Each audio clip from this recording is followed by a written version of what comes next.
Do a lot of networking. I mean, a lot of networking. Go out and meet people. Don't just go to special events and conferences and hope you're going to catch 30 seconds with that agency owner you've been wanting to work for. Have what are called informational interviews. And you can get an informational interview if you call up somebody who owns an agency that you've been wanting to work for. Um, you're going to call them up and you're going to say, hey, I'd like to have coffee with you, and make sure you buy the coffee.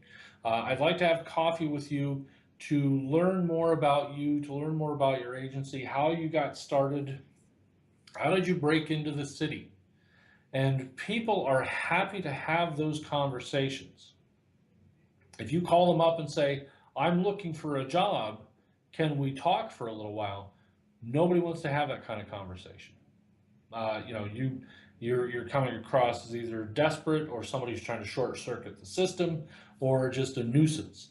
But if you basically are saying to somebody, hey, I want to listen to you talk about yourself for an hour, they're going to jump at that chance.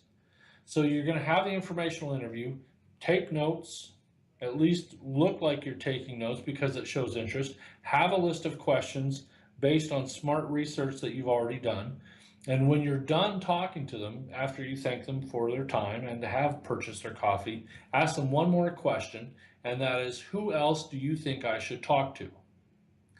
If they've enjoyed being with you and talking with you and you've impressed them with your level of questions, they're going to think of other people that you should also meet. And you want to follow up with those people, or actually you want them to do an introduction for you. If I know Bob and you want to meet Bob, I should introduce you to Bob by email. So once I do that, and feel free to ask them for that, once I do that, you should then follow up with Bob and say, hey Bob, it's great to meet you. Thank you, Eric, for the introduction. Bob, can we get together for coffee in the next couple of weeks? Because I want to talk about you and your agency and how you got started and blah, blah, blah, blah. If you do this enough, your name gets shared around with those people.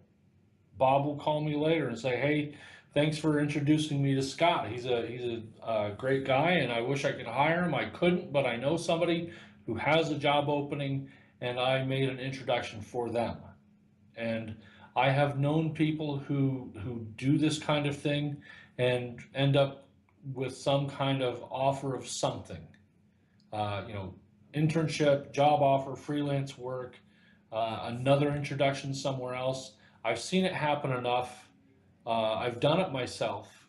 So that is, I think, absolutely the best way you're going to find a job. Don't go to CareerBuilder and Monster and Indeed.com and go through the HR site. I mean, yes, you're going to have to go through that. But if you do those informational interviews, you're going to get a lot farther than the people who have said, my job is to look for a job.